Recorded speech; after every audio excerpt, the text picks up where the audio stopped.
بعض لوگ یہ کہنے لگے ہیں نعوذ باللہ من ذالک کہ فقط رونے کا کیا فائدہ. عزیزوں تبلیغ اس طرح سے نہیں ہوتی.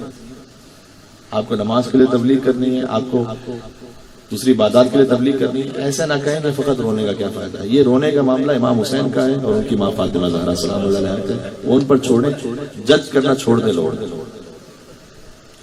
حتیٰ جانے کے لائے میں آپ سے مثال کے طور پر کہہ رہا ہوں, کون کہہ سکتا ہے بھائی داڑھی رکھنا واجب ہے؟ یقیناً واجب ہے, لیکن جس نے نہیں رکھی ہوئی اس کو جج کرنا چھوڑیں, فیصلے دینا چھوڑیں اس کے لیے. ایک جنرل بات ہم کر سکتے ہیں کہ بھائی ٹھیک ہے آپ کو خیال کرنا چاہیے, لیکن کتنے ایسے ہیں کہ جو پتہ نہیں کیا کیا کچھ ایسا کام کریں کہ بظاہر آپ کو وہ دیندار نہیں لگے. کل میری ایک شخص سے ملاقات میں تعجب میں یقین جانے کا وہی کہ چہرے پر آثار نہیں ہے دین کے. مجھے ایک صاحب نے بتایا لیکن مولانا صاحب یہ ایک ایسی بستی میں رہتا ہے لاہور کی جو کچی آبادیوں میں سے ایک ہے, 700 گھر قریب قریب کے بالکل ساتھ. ایک شیعہ تھا اہل بیت کا چاہنے والا. وہاں پر اس نے علم لگایا, وہاں سے امام حسین کا ذکر شروع کیا اور سال ہر سال گزرتے ہوئے اب 700 کے 700 گھر امام حسین کا ذکر کر رہے ہیں. اللہ چہرے سے دیکھیں گے تو آپ کو شاید دین نظر نہ ہے, لیکن اس طرح سے باتیں کرنا چھوڑیں دوسروں کے بارے میں. اس کا معاملہ ہے اللہ کے ساتھ ہے. اللہ جانے کیا کیا وہ کون کون خدمت انجام دے رہے ہیں. اپنی فکر کر لیں تو بہت ہے. ٹھیک, تو رونے کا معاملہ بھی ہے کہ ایک شخص ہے کہ جو آپ کو باقی زندگی میں شاید عبادات میں اتنا آگے نظر نہ آئے, لیکن عزیزوں وہ جڑا ہوا تو ہے نا امام حسین کے نام سے. اللہ نے نظام تو رکھا ہوا ہے نا, اس کو حسین کے نام سے جوڑ کے رکھا ہوا ہے دین سے. کبھی ان الحسین مصباح الہدی و سفینۃ حسین ہو ہدایت کبھی دے دیں گے اسے. کبھی کیا ہو جائے اس کی زندگی میں, کون سا وہ بڑا کام کر جائے, ہمیں کیا ہوتا, کتنے امامے والوں سے آگے نکل جائے, ہمیں کیا ہوتا. کوئی امامہ پہن لینا کوئی نجات کی ضمانت تھوڑی ہے. یہ تو امام حسین جانتے ہیں کہ کسی میں کیا خلوص ہے, کیا نہ میں اپنے آپ کو کوئی بڑا یہاں تو اوپر بیٹھنا میری مجبوری ہے اس لیے کہ خطاب کرنا ہوتا ہے, ورنہ یقین جانیے میں تکلف نہیں حقیقتاً کہہ رہا ہوں, آپ میں سے ہر ایک عزادار سے میں اپنے آپ کو کمتر سمجھتا ہوں اور ہوں. یہ جگہ کوئی غرور کی جگہ نہیں ہے کہ بیٹھ کے ہم بڑی بڑی باتیں کرتے رہیں, تنقیدیں کرتے رہیں, تبصرے کرتے رہیں. ارے بھائی عزادار کا احترام رکھو, امام نے اس کا احترام رکھا ہے. امام نے کیا ایسے شعراء نہیں تھے کہ جن کی زندگی میں مشروب نجس ان کی زندگی میں تھا, لیکن چونکہ انہوں نے کسی اہم موقع پر اہل بیت علیہ السلام کا کلام اور ان کی منقبت کو پیش کیا تو امام نے کیا ہدیہ نہیں بھجوایا ان کو؟ کیا امام نے ان کی تعریف نہیں کی؟ الشام نے کہا یہ کون ہے جو جا رہا ہے جس کے لیے یہ راستہ کھل رہا ہے؟ اچھا, فرزدق کے جوش مودت کو ایک مرتبہ ایسے زبان پر اس کے جاری ہوا, فی البدی کہنا شروع کیا کہ اچھا تو نہیں جانتا کہ یہ کون ہے؟ اسے کعبہ جانتا ہے, اسے بطحہ جانتا ہے, اسے حجر اسود جانتا ہے, اور جب یہ آگے بڑھتا ہے تو اس سے پہلے کہ یہ حجر اسود کا بوسہ لے, حجر اسود آگے بڑھ کے اس کے ہاتھوں کا بوسہ لیتا ہے.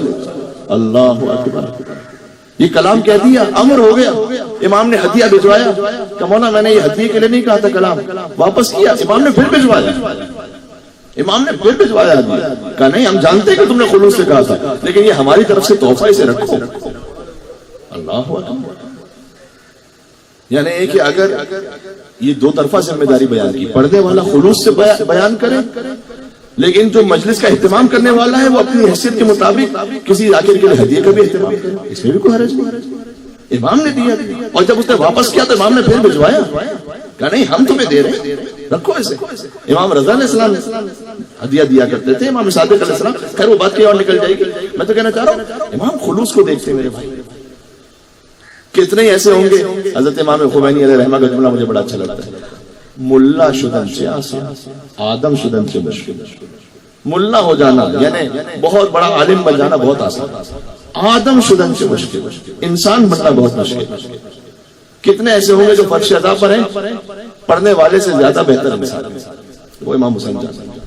تو یہاں عزت انکساری ہونی چاہیے, غرور ہرگز نہیں ہونا چاہیے, تکبر نہیں ہونا چاہیے کہ میں ہی ٹھیک ہوں, جو میں کہہ رہا ہوں وہی ٹھیک ہے, باقی سب غلط ہے, سب کی سوچ غلط ہے. کوئی امام حسین کا حقیقی عزادار نہیں سوائے ہمارے. یہ کس نے آپ کو رائٹ دی؟ بس عزیز یہ درد دل ہوتا ہے کبھی ہو جاتا ہے. چلے امام زمان علیہ السلام کی خدمت. اے مولا مجھے نہیں پتا اس وقت صبح جمعہ آپ کہاں پر ہیں. سوچے امام کہاں پر ہیں مجھے نہیں پتا.